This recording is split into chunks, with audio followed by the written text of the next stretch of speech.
Right sir అందరూ ready ఉండండి. కొంచెం లైవ్ పెట్టి గుడికి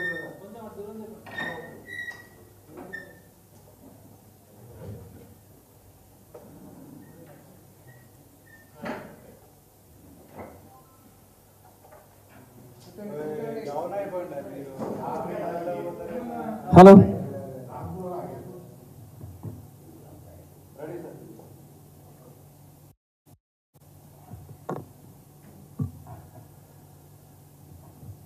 print and electronic media photo video జర్నలిస్టులు అందరు కూడా పేరు పేరు నమస్కారం.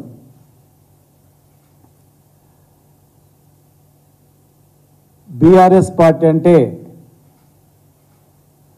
బహుజనుల పార్టీగా దళిత బహుజనులే కాకుండా అగ్రవర్గంలో ఉన్నటువంటి పేదలకు ఒక పేదల పార్టీగా పేరు పొందినటువంటి పార్టీ కనుకనే ఒక విద్యావంతుడు రిటైర్డ్ ఐపీఎస్ అధికారి ఎన్ని ప్రలోభాలు చూయించినా ఎన్ని పదవులు ఆశ చూయించినా నా ఆశయం బహుజన రాజ్యం, నా ఆశయం బహుజనులు, పీడిత వర్గాలు, అగ్రవర్గాలు ఉన్నటువంటి పేదలకు న్యాయం జరగాలంటే అది కేవలం బీఆర్ఎస్ పార్టీతోనే సాధ్యమవుతుందని చెప్పి ఆలోచించి ఈరోజు ఆర్ఎస్ ప్రవీణ్ కుమార్ గారు మా పార్టీలో జాయిన్ అయినందుకు వారికి హృదయపూర్వకంగా వారికి స్వాగతం పలుకుతూ అభినందిస్తూ, బడుగులకు అండగా ఉంది కనుకనే కుట్రలు కుతంత్రాలు పన్ని అసత్యపు ప్రచారాలతో లేనిపోని అపోహలు సృష్టించి అభాండాలు వేసి ప్రలోభాలు చెప్పి మరి ఓట్లు వేయించుకున్నారు. బడుగు బలహీన వర్గాలు, రైతులు ఇప్పుడు ఆలోచన చేస్తూ ఉన్నారు. బలహీన వర్గాల వాళ్ళకు ఏ పార్టీ అండగా ఉంది, ఇన్ని స్కీమ్స్ ఎక్కడ ఎవరైంది ఈ దేశంలో ఎవరైనా చేసిందా, మేధావులందరూ ఇప్పుడు ఆలోచన చేస్తూ ఉన్నారు. ఆలోచన చేయని వాళ్ళు కూడా ఇవాళ ఆలోచన చేయాలని చెప్పి మేము అడుగుతా ఉన్నాం. బహుజన నాయకత్వాన్ని టార్గెట్గా చేసుకొని ఈ రాష్ట్రంలో బహుజన నాయకులు ఎక్కడెక్కడ ఉన్నారు, వాళ్ళని ఎట్లా టార్గెట్ చేసుకొని వాళ్ళని ఎట్లా రాజకీయ అంతం చేయాలనేటువంటి కుట్రలు గత ఎలక్షన్లో చేసిన కుట్రలు ఇప్పుడు బహిర్గతం అవుతూ ఉన్నాయి. వారిని బహుజన నాయకత్వాన్ని టార్గెట్గా చేసి వాళ్ళని ఓడించాలి, ఎట్టి పరిస్థితుల్లో ఓడించి వాళ్ళ కళ్ళతో వాళ్ళ చేతులతోనే వాళ్ళ కళ్ళు పొడిచి వాళ్ళ చేతులతోనే వాళ్ళతోనే అసత్య ప్రచారాలు చేసి మరి వీళ్ళు రాజకీయంగా ఎదిగితే ముందే ఆ పార్టీ బహుజనులకు అండగా ఉంది, ఇలాంటి నాయకులు ఎదిగితే మా మనగడలు సాగనేటువంటి కొంతమంది నాయకుల వల్ల కొంతమంది నాయకులు మూకుమ్మడిగా రాష్ట్రంలో కొంత వర్గం ఒక వర్గం మూకుమ్మడిగా ఆలోచించి మరి గత ఎలక్షన్లో చేసినటువంటి కుట్రలు ఇప్పుడిప్పుడే బహిర్గతం అవుతూ ఉన్నాయి. 3 నెలల్లో ఎంతమంది బహుజనుల మీద దాడులు జరుగుతూ ఉన్నాయి, బహుజన నాయకుల మీద దాడులు జరుగుతూ ఉన్నాయి. సోషల్ మీడియా ద్వారా, పోలీసుల ద్వారా, నాయకుల ద్వారా ఎన్నో రకాలుగా అవమానపరుస్తూ భయభ్రాంతులకు గురి చేస్తూ భయపెడుతూ ఈరోజు జరుగుతూ ఉంది. కేసీఆర్ మాత్రమే తెలంగాణ పుట్టుకనే డాక్టర్ బాబాసాహెబ్ అంబేద్కర్ ఆర్టికల్ 3లో తెలంగాణ రాష్ట్రం ఏర్పాటు కావాలని చెప్పినందుకే దాన్ని ఎజెండాగా తీసుకొని ఇలా మా నాయకుడు ఉద్యమాన్ని నడిపించిండు, రాష్ట్రాన్ని తెచ్చిండు. తెచ్చిన రాష్ట్రంలో లోతుగా విశ్లేషిస్తే పేద రైతుల నుంచి మొదలుకుంటే ఈ దేశంలో అత్యంత పీడిత వర్గాలైనటువంటి ఈ వర్గాలు ఆర్థికంగా సామాజికంగా ఎదగాలి, రాజకీయంగా ఎదగాలని చెప్పి ఎన్నో రిజర్వేషన్ మార్కెట్ యార్డ్ నుంచి మొదలుకుంటే నామినేటెడ్ పోస్టుల నుంచి మొదలుకుంటే ఎన్నో రిజర్వేషన్లు కల్పించి రాజకీయ భవిష్యత్ political power is master key అనేటువంటి అంబేద్కర్ సూచనల ప్రకారం మరి ఆ పొలిటికల్ కీ వైపు నడిపించిందే బీఆర్ఎస్ పార్టీ, కేసీఆర్ గారు. మరి ఈరోజు మీరందరూ రాజకీయ పరిస్థితులు మీరు చూస్తూ ఉన్నారు, రాజకీయ నాయకుల పరిస్థితి మీరు చూస్తూ ఉన్నారు. మా పార్టీలో లబ్ధి పొందినటువంటి వాళ్ళ పరిస్థితులు మీకు తెలుసు. మీడియాకు మిమ్మల్ని కన్నుగప్పి ఎవరేం చేయలేరు. వాస్తవాలు నిజమైనటువంటి మీడియా ప్రతినిధులకు తెలుసు. మేము మీడియా అని చెప్పుకునేటువంటి కొంతమంది సోషల్ మీడియాలో గురించి నేను మాట్లాడను, అందులో కూడా మంచి వాళ్ళు ఉన్నారు. సోషల్ మీడియాలో కూడా నీతి నిజాయితీతో జర్నలిజాన్ని నమ్ముకొని ఒక మంచి సందేశాన్ని ఇచ్చేటువంటి వాళ్ళు కూడా ఉన్నారు. కానీ కొంతమంది ఆ ముసుగులో చేరినటువంటి వాళ్ళు కూడా ఉన్నారు. దాన్ని ఛేదించేది మరి జర్నలిస్టులే. ఎందుకంటే నేను కూడా ఒక జర్నలిస్ట్గా పనిచేసిన, ఒక ఎడిటర్గా పనిచేసిన, ఒక పత్రికకు జర్నలిజం చదివిన ఉస్మానియాలో, ఒక జర్నలిజం విద్యార్థిగా, తెలంగాణ ఉద్యమ నాయకుడిగా, తెలంగాణ ఉద్యమ నాయకుడి కొడుకుగా, మరి ఎమ్మెల్యేగా, మంత్రిగా పనిచేసినటువంటి అనుభవం నేనుగా, అన్ని కులాల్లోని పేద వర్గాలని నడిపేది కడుపులో పెట్టుకుంది కేసీఆర్ గారు ఒక్కడే. ఇలా పక్కన ఉన్నటువంటి మా ఈశ్వరన్న కానీ, మా పక్కన ఉన్నటువంటి మా యాదవన్న కానీ, మేము కానీ, ఇంకా ఎంతోమంది కానీ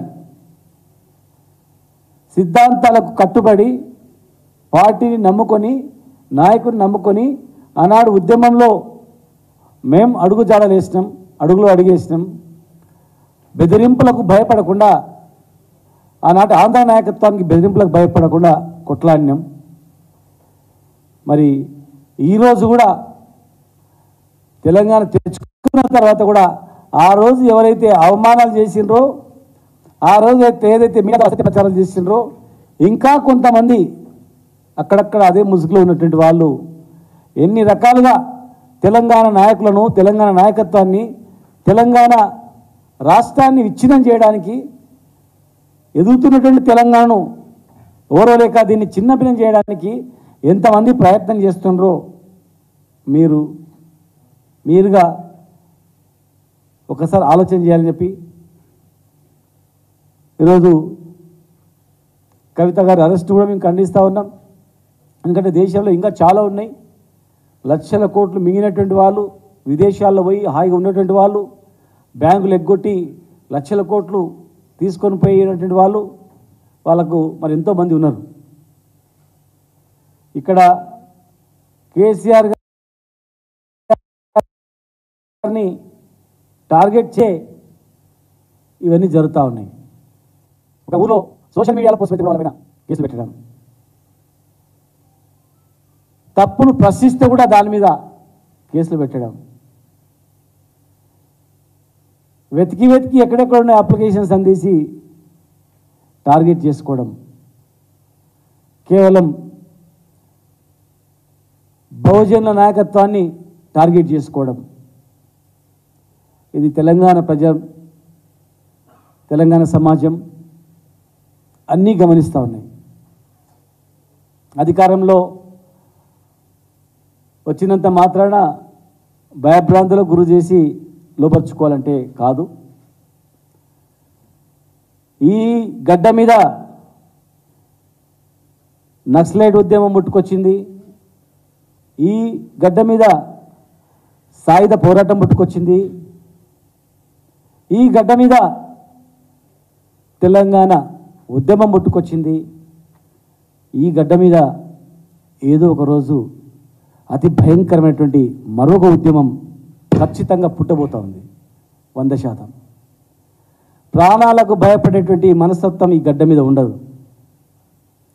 జై తెలంగాణ అనే రైలుకు అడ్డం పోయి ప్రాణాలు అర్పించినటువంటి గడ్డ ఈ గడ్డ. ఒంటి మీద నిప్పంటించుకొని జై తెలంగాణ నినాదంతో చనిపోయినటువంటి గడ్డ ఈ గడ్డ. నువ్వు బతుకుతావనంటే చనిపోయిన వ్యక్తి చనిపోతున్నప్పుడు మళ్ళా పుడితే మళ్ళా తెలంగాణ గురించి వస్తా అని చెప్పినటువంటి గడ్డ ఈ తెలంగాణ. ఒక జర్నలిస్టు భువనగిరి దగ్గర వెహికల్ని స్పీడ్గా తీసుకుంటూ పోయి బస్సు గుద్దుకొని జై తెలంగాణ అని చెప్పి చనిపోయిన గడ్డ ఇది. నక్సలైట్ల పేరుతో పిట్టలను కాల్చినట్ల అడవిలో తీసుకెళ్లి కాలుస్తుంటే కూడా మళ్ళా కొడితే పేదల గురించే నేను బతుకుతా, పేదల గురించే సస్తా అని చెప్పినటువంటి గడ్డ ఇది. సాయుధ పోరాటంలో మహిళలు సైతం భయపడకుండా కొట్లాడి ప్రాణాలు అర్పించిన గడ్డ ఇది. అందరినీ కలుపుకొని పోతేనే, అందరినీ సమానత్వంగా చూస్తేనే ఈ రాజ్యం చల్లగా ఉంటుంది. కానీ పుట్టిన పాపానికి పెరిగిన పాపానికి మనుషులను చూసి వీడా వాడా అని చెప్పి అణచివేయాలని ప్రయత్నం చేస్తే, అసత్యపు ప్రచారాలు చేస్తే,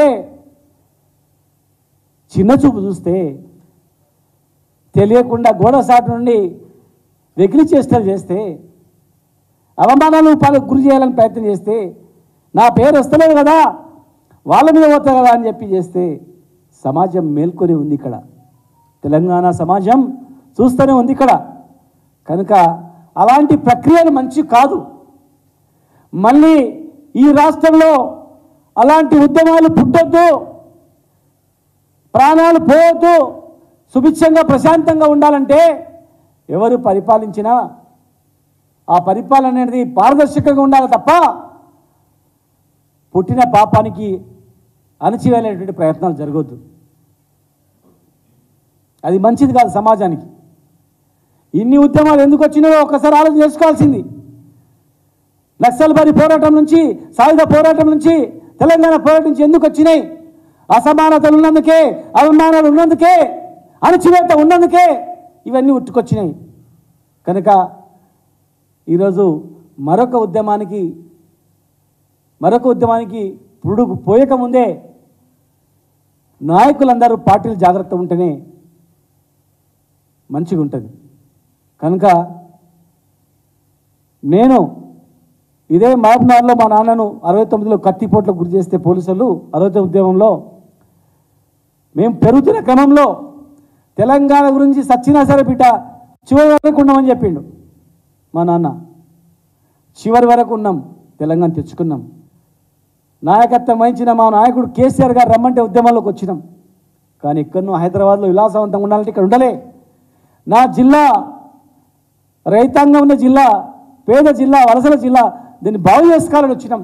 10 సంవత్సరాలు కన్న కష్టాలు పడ్డాం. ఎన్ని అసత్య ప్రచారాలు, ఎన్ని బూటక మాటలు, ఎన్ని రకాలుగా చేసినా ప్రజలు నమ్మి ఓట్లు వేసినా మళ్ళీ నెక్స్ట్ 5 సంవత్సరాల తర్వాత మేమే అధికారంలోకి వస్తాం, మళ్ళీ నెక్స్ట్ 5 సంవత్సరాల తర్వాత మేము గెలుస్తాం, ఖచ్చితంగా మిగతా పనులు పూర్తి చేసుకున్నాం. మిగతా పనులు పూర్తి చేసుకొని నన్ను నమ్ముకున్న వాళ్ళను, నా జిల్లాను, నా కాన్స్టిట్యూన్సీని బాగు చేసుకోవాలని ముందుకు పోతా ఉన్నాం. ఎన్ని బెదిరింపులు, ఎన్ని కేసులు, ఎన్ని ఇబ్బందులు, ఎన్ని అవమానాలు చేయాలని మీడియాలను అడ్డం పెట్టుకొని అవమానాలు చేయాలన్నా, కొంతమంది మీడియాను పెట్టుకొని అసత్య ప్రచారాలు చేయాలన్నా, అలాంటి వాళ్లకు ఏదో ఒక రోజు తప్పదు, పరాభవం తప్పదు. అలాంటి వ్యక్తులకు ఏదో ఒక రోజు తెలంగాణ ప్రజానీకం చీత్కారం తప్పదు. ఏదో రాబోయే మరో ఉద్యమంలో ఖచ్చితంగా మాడి మసైపోతారు అలాంటి వాళ్ళు తప్ప బయట మాత్రం పడరు. కనుక ఈరోజు మా పార్టీ పేదల పార్టీ, అన్ని కులాలను కలుపుకోయే పార్టీ, ముఖ్యంగా ఈ ప్రాంతంలో పీడిత వర్గాలైనటువంటి బహుజనులు ఉన్నటువంటి రక్షణగా ఉన్నటువంటి వాళ్ళకు రక్షణ ఉన్నటువంటి పార్టీ. బీఆర్ఎస్ అంటేనే బహుజన రాష్ట్ర సమితిగా, బహుజనులకు రాష్ట్ర అండగా, అన్ని వర్గాలను కలుపుకోయే పార్టీగా ఉంటుందనే ఉద్దేశంతోనే ఈరోజు ప్రవీణ్ కుమార్ గారు రావడం జరిగింది. ఖచ్చితంగా 100 రోజుల పాలన అయింది. 100 రోజుల పాలన తర్వాత మరి చూస్తాం. మేము మంచి చేస్తే సరే, కానీ వ్యక్తులను, వ్యవస్థలను టార్గెట్ చేస్తే దాని గురించి కూడా మేము ఆలోచించుకోవాల్సిన పరిస్థితి వస్తుంది. గ్యారెంటీగా ప్రాణం ఉండేది ఒక రోజు, పుట్టిన ఒక రోజు ఉంటాం, స్వస్థం ఒక రోజు వస్తాం. కానీ ప్రతి మనిషికి ఒక చరిత్ర అనేది ఉండాలి, లక్ష్యం అనేది ఉండాలి. కనుక ముఖ్యంగా మా జిల్లా నాయకులకు, మా జిల్లా కార్యకర్తలకు తెలియజేస్తా ఉన్నాం.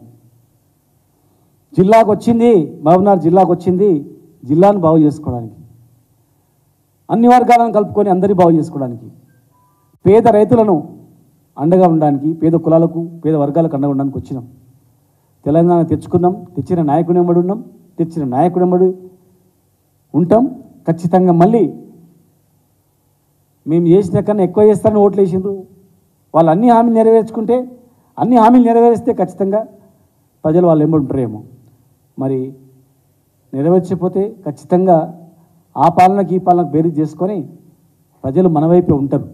కనుక ఓపిక పట్టండి, తొందరపడొద్దండి, తొందరపడి అబాస్పాలు కావద్దండి. ప్రజలు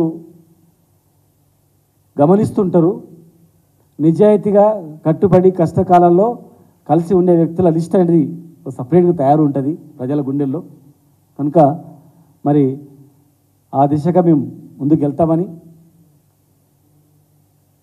మంచి చేయాలని కోరుకుంటున్నాం. కొత్త ప్రభుత్వాన్ని ఇచ్చిన హామీలన్నీ కూడా నెరవేర్చాలని మేము కోరుకుంటా ఉన్నాం.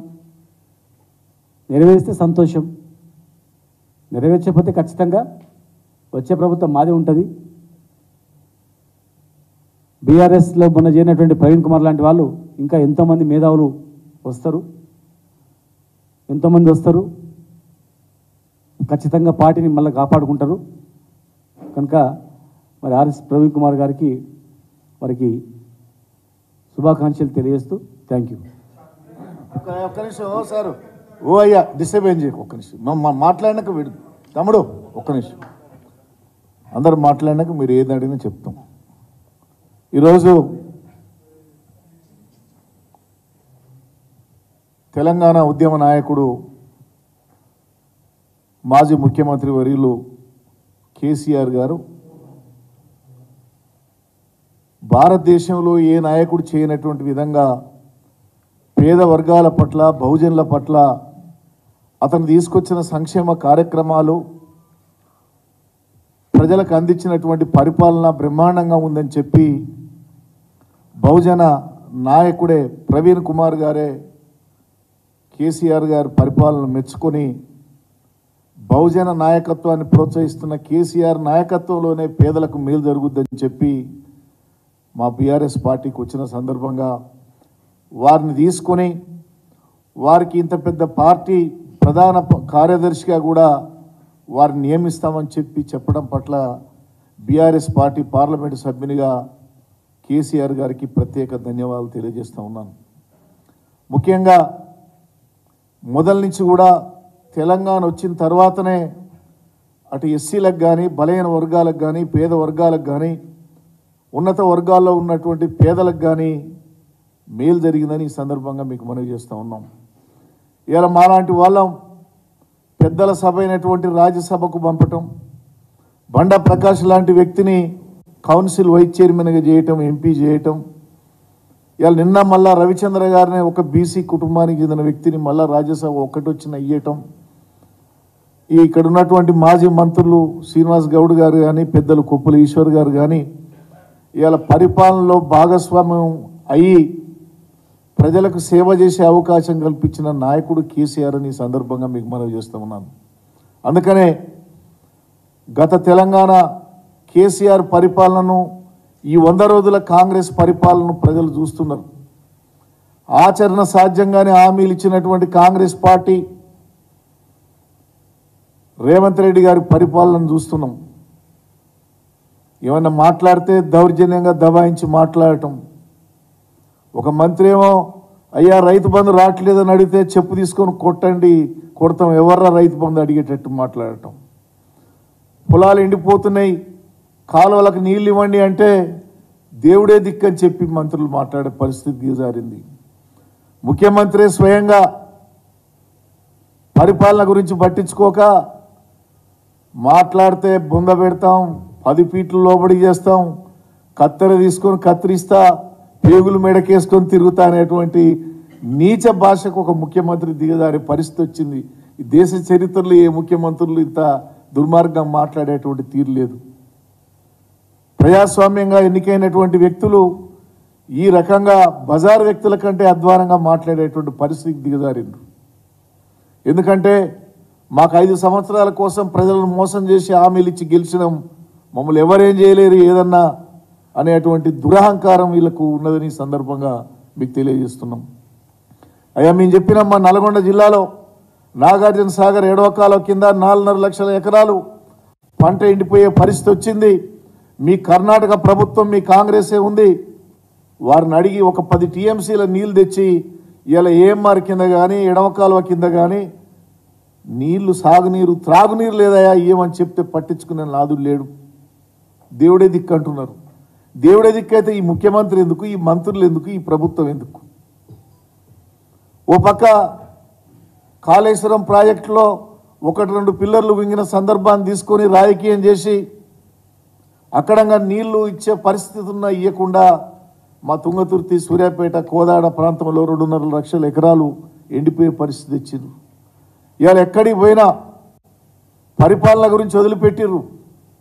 పదవుల కోసం లేకపోతే రేపు పార్లమెంట్ ఎన్నికల్లో ఏం చేయాలి, నామినేటెడ్ పదవులు ఎట్లా తెచ్చుకోవాలి, ఢిల్లీకి సలాములు కొట్టి గులాములం అయ్యి ముడుపులు ఎట్లా చెల్లించాలనేటువంటి పనులనే కాంగ్రెస్ నాయకులు ఉండు తప్ప తెలంగాణ ప్రజలను పట్టించుకునే పాపన పోలేదని ఈ సందర్భంగా మీకు మనవి చేస్తున్నాం.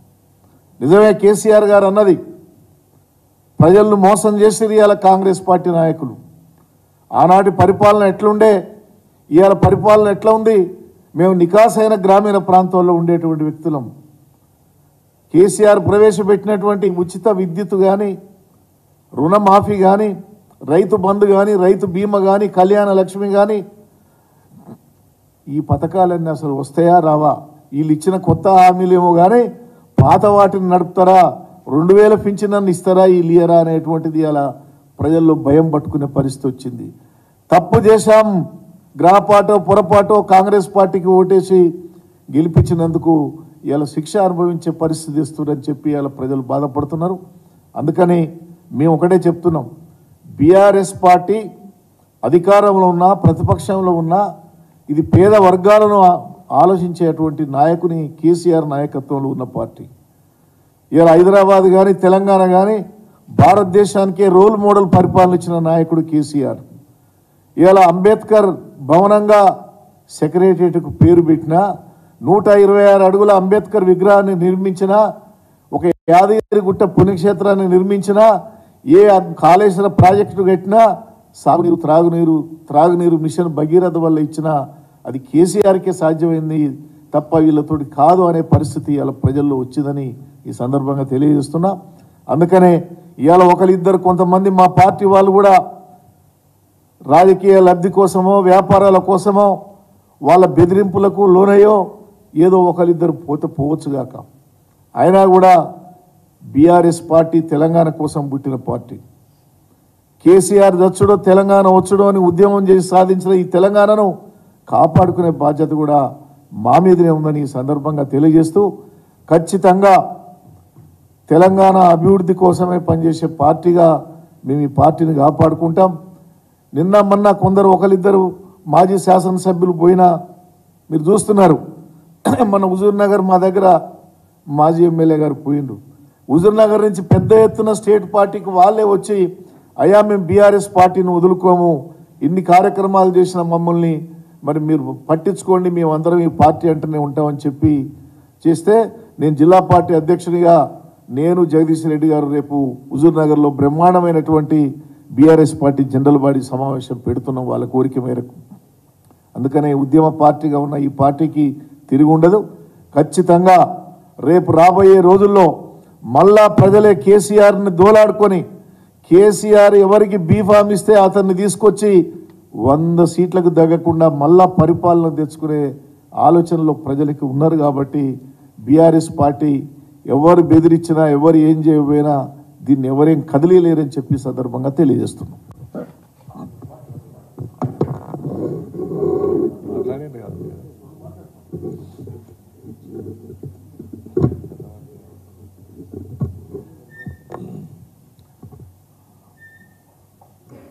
తెలంగాణ రాష్ట్రంలో కాంగ్రెస్ ప్రభుత్వం అధికారంలోకి వచ్చిన తర్వాత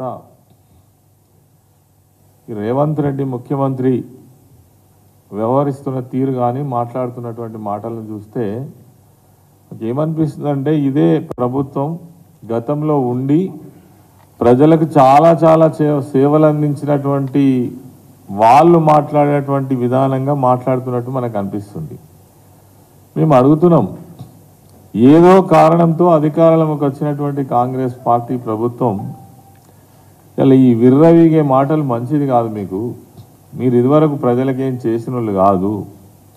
ఇగో ఈ నిమిషానికి కూడా మేము ఛాలెంజ్ చేసి చెప్తున్నాం, మీరు ఏ రాష్ట్రాలలో అయితే ఇదివరకు అధికారంలో ఉన్నారో ఈ రాష్ట్రంలో జరిగినటువంటి, ఈ రాష్ట్రంలో అమలు చేసినటువంటి సంక్షేమం కావచ్చు, అభివృద్ధి కావచ్చు, ఈ నిమిషానికైనా మీరు అమలు చేసినరా? ఎక్కడన్నా ప్రజలకు ఒక మంచి కార్యక్రమాన్ని అందించినటువంటి దాఖలాలు ఉన్నాయా? ఒక్కసారి మీరు ఆలోచించుకోవాలి. గడిచిన ప్రభుత్వం, కేసీఆర్ గారి ప్రభుత్వం ఏదో తప్పు చేసినట్టు ప్రతి వ్యవస్థలో తప్పునెత్తి చూపించేటువంటి ప్రయత్నం చేసేటువంటి మీ మూర్ఖత్వానికి ప్రజలు ఖచ్చితంగా ఏదో ఒక సమయంలో తప్పకుండా బుద్ధి చెప్తారు. అంటే మీరు మాట్లాడే మాటలు ఎట్లున్నాయంటే చాలా చాలా గొప్ప విషయాలు మేము చేసినటువంటి వాళ్ళ లెక్క మాట్లాడుతున్నారు. ఏంది మీరు చేసింది? ఏం చేస్తారో చెయ్యండి. మీ 6 గ్యారంటీలు ఖచ్చితంగా అమలు చేస్తారా? 100 రోజులు గడిచినాయి, దానికి అతి గతి లేదు. తర్వాత గతంలో అమలు చేసినటువంటి ప్రతి పథకం మీద ఇవాళ మీరు ఎంక్వైరీల పేరిట దాన్ని ఎగబెట్టేటువంటి ప్రయత్నం చేస్తున్నారు. గతంలో ఎవరైతే బలహీన వర్గాలు ఉన్నారో గొల్ల కుర్మ వాళ్లకు గొర్రెలు ఇచ్చినాం. ఇప్పుడు మీరు ఇస్తారా ఇయ్యారా చెప్పరు, కానీ దాని మీద మాత్రం ఎంక్వైరీ చేస్తారు. మత్స్యకారులకు చేపల పంపిణీ చేసి వాళ్ళని ఆర్థికంగా వృద్ధి చేయాలని ఆనాటి ప్రభుత్వం ఆలోచన చేసింది. మీరు ఆ స్కీమ్ను కొనసాగించరా మాత్రం మాట్లాడరు, కానీ దాని మీద మాత్రం ఎంక్వైరీ చేస్తారు. అంటే ఈ ఎంక్వైరీ పేరిట ఏదో తప్పు జరిగినట్టుగా మరి చూపించి ఈ స్కీములన్నింటినీ కూడా ఎగబెట్టేటువంటి, ఎగనామం పెట్టేటువంటి ప్రయత్నం ఖచ్చితంగా మీరు చేస్తున్నారని ఇప్పటికే ఈ వర్గాలు భావిస్తున్నాయి. ఇలా దళిత బంధు కావచ్చు, దేశంలో ఎక్కడైనా దళిత బంధు లాంటి స్కీమ్ ఉన్నదా? మేము దళిత బంధు కొద్ది మందికే ఇవ్వవచ్చు, కానీ దళితులు అనేటువంటి వాళ్ళు జీవితకాలం ఇంకా 100 సంవత్సరాలైనా వాళ్ళ జీవితాల్లో మార్పు రావాలన్నా వద్దా? మొన్న ఒక 2,76,000 మందికి ఈ ప్రభుత్వం ఇవ్వాలని సంకల్పించింది. 17 లక్షల మంది ఉన్నటువంటి దళిత కుటుంబాలలో ప్రతి సంవత్సరం ఒక 5-6 సంవత్సరాలలో దళితుల జీవితాలలో వెలుగు నింపాలని ప్రయత్నం చేసింది. ఇది తప్పు కింద చూపించి దళిత వర్గాలను రెచ్చగొట్టి మొన్న ఎన్నికలలో మీరు మరి ఓట్లు వేయించుకున్నారు కదా, ఈ దళితులకు మీరు సమాధానం చెప్పండి. దళిత బంధు లాంటి ఒక గొప్ప స్కీమును అమలు చేస్తారా చెయ్యరా? దీన్ని వదిలిపెట్టి ఇలా గడిచిన ప్రభుత్వం మీద, కేసీఆర్ గారి మీద, అదేవిధంగా నాయకుల మీద ఇష్టం వచ్చినట్టుగా మాట్లాడుతున్నారు. ఒక ముఖ్యమంత్రి మాట్లాడే తీరా ఇది. మేము కూడా 30-40 సంవత్సరాల నుంచి ఒక 10-15 మంది ముఖ్యమంత్రులను చూసినాం.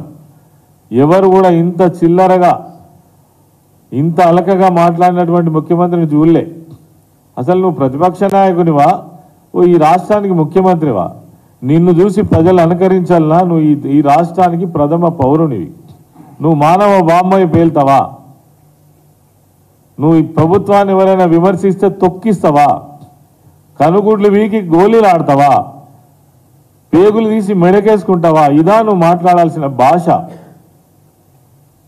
నిజంగా చెప్పాలంటే నీ పైన ఇమీడియట్గా క్రిమినల్ కేసు పెట్టి నిన్ను జైల్లో పెట్టాలి. దీన్ని ప్రోత్సహిస్తున్నామని, ప్రజలను రెచ్చగొడుతున్నామని చెప్పాలి. ఒక ముఖ్యమంత్రిగా ఓ బాధ్యతతో మాట్లాడుతున్నావా? నీకు దమ్ము ధైర్యం ఉంటే వేసంగి పంటలు కాపాడు. ఏ చెరువుల నీళ్లు లేవు, కాలువలలో నీళ్లు బంద్ అయినాయి, రిజర్వాయర్లు ఎండిపోయినాయి, పొలాలు ఎండిపోతున్నాయి, రైతులు ఆవేదన చెంది మరి ఆ పొలాలను తగలబెట్టుకుంటున్నారు. అదేవిధంగా పశువులతో మేపుతున్నారు. అన్నమో రామచంద్రాన్ని రైతాంగం అంతా మరి ఇబ్బంది పడుతుంటే అవన్నీ పట్టనట్టుగా ఇస్తానన్న పెన్షన్ ఇప్పటి వరకు ఇయ్యవు. జనవరి నెల పెన్షన్ ఎగబెట్టినావు. ఇగో ఈరోజు కరెక్ట్గా 20వ తారీఖు, 19వ తారీఖు ఇప్పటి వరకు పెన్షన్ వల్లే 46 లక్షల మంది ముసలి వాళ్ళు, గుడ్డి వాళ్ళు, కుంటి వాళ్ళు, ఒంటరి మహిళలు, భర్త లేనటువంటి వాళ్ళు నీ పెన్షన్ కోసం ఎదురు చూస్తూ ఉన్నారు.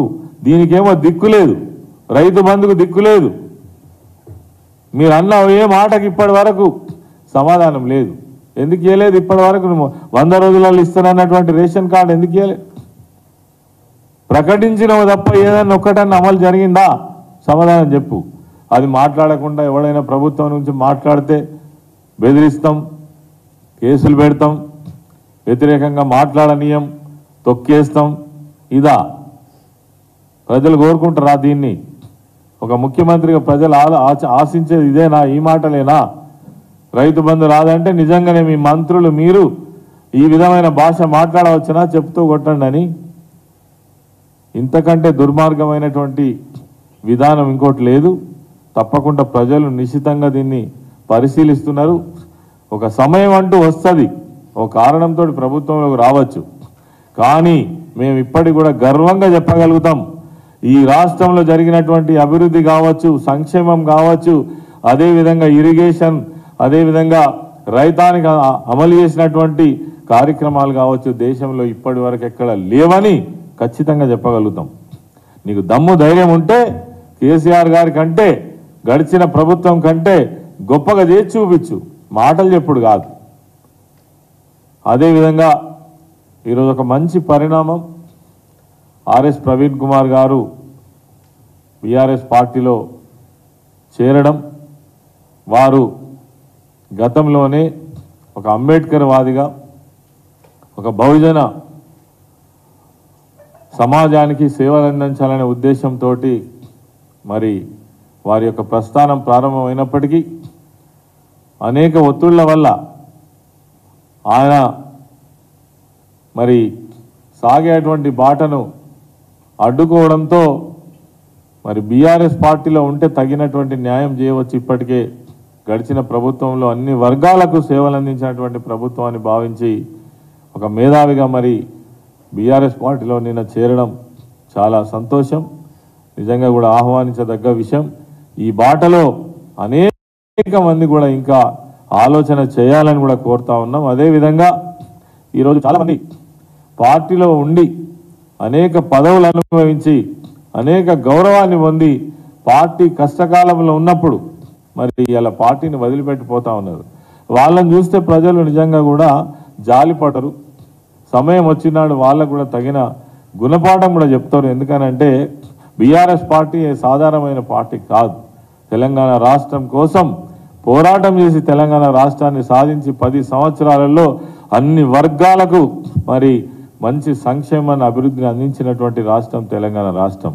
కాబట్టి ఒక మాట ఈ సందర్భంగా ఏంటంటే, బీఆర్ఎస్ పార్టీలో చాలా పెద్ద సంఖ్యలో నాయకత్వం ఉన్నది. ఆ సంగతి మీరు మర్చిపోవద్దు. ఏదో బీఆర్ఎస్ పార్టీ కాలవుతుంది కాదు. ఒక్కొక్క నియోజకవర్గంలో మీరు అవకాశం ఇస్తే నలుగురు 5 పోటీ చేసేటువంటి సత్తా, కెపాసిటీ ఉన్నటువంటి party BRS party. BRS party ఎన్నటికి కూడా ఖాళీ కాదు. ఇక్కడ కావలసినంత నాయకత్వం ఉంది. స్వార్థం కోసం పోయేటువంటి వాళ్ళను ప్రజలు ఎన్నడూ కూడా క్షమించరని ఈ సందర్భంగా మనవి చేస్తూ ధన్యవాదాలు. అంటే నేను నా డేట్ ఆఫ్ బర్త్ 16 తారీఖు మార్చ్ 16 నా బర్త్డే. రాముడు గుడికి పోదామని పోయినాం. రాముని గుడికి పోతే అయోధ్య పోతే బీజేపీలో చేరినట్లా. యాదాద్రి కేసీఆర్ గారు కట్టిండ్రు. యాదాద్రికి వచ్చిన వాళ్ళందరూ బీఆర్ఎస్లో చేరినట్లనా? అర్థం కనీసము ఉండాలి కదా. గుడికి పోయడానికి రాజకీయం చేస్తానికి ఏం చెప్పలేము. మా కాన్స్టిట్యూన్సీలో, మా జిల్లాలో కొందరు డబ్బులకు కొనుక్కుంటున్నారు, కొందరు భయపెట్టి లొంగ తీసుకుంటున్నారు. కొంతమంది ప్రాణం పోయినా సరే, ఎన్ని కేసులైనా సరే, జైల్లోకి పోయినా సరే ఈ పార్టీతోనే ఉంటామని చెప్పి నికార్సైనలు ఉన్నారు, ప్రజలు ఉన్నారు, నాయకులు ఉన్నారు, వేల సంఖ్యలు ఉన్నారు. మా నాయకులకు తెలుసు, మా కార్యకర్తలకు తెలుసు మేమేంది, మా క్యారెక్టర్ ఏంది, మేమేం చేస్తామనేది. గుడికి పోయిందాన్ని బర్త్డే గుడికి పోయి మొక్కితే కూడా బీజేపీలో పోయినంటే ఒక ఆయన ఇంకొక ఆయన ఇంకోలాక కోడిగుడ్డు వీకులు ఇస్తే నేను ఏం సమాధానం చెప్తా చెప్పు బ్రదర్?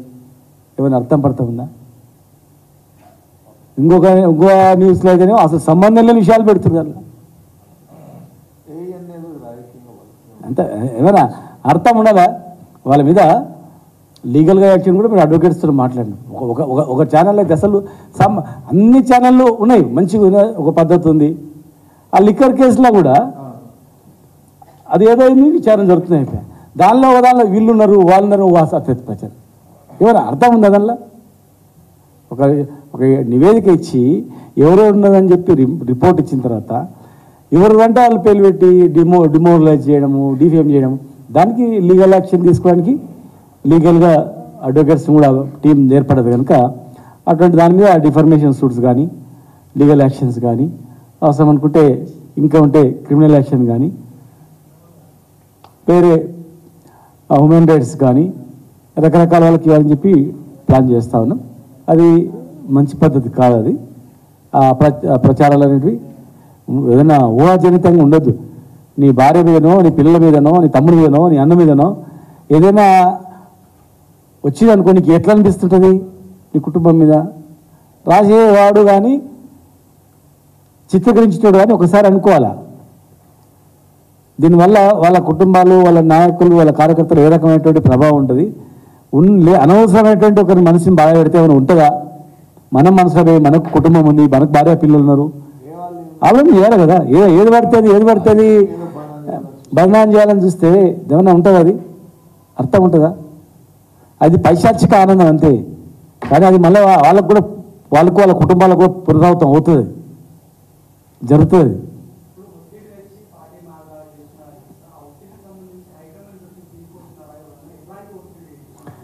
ఒత్తిడి ఏం లేదు, పైసలకు ఆశకు లొంగిపోతారు అంతే. ఒత్తిడి చిన్న చిన్న కార్యకర్తలను భయపెట్టించి ఊర్లలో చిన్న కార్యకర్తలను భయపెట్టించి అది ఇచ్చి ఇది ఇచ్చి చేస్తారు.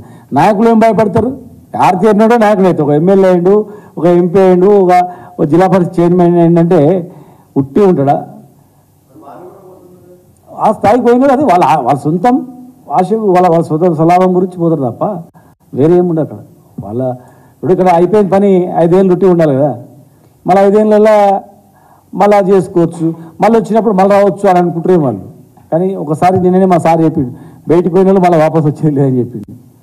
అంతే కదా? ఓకే.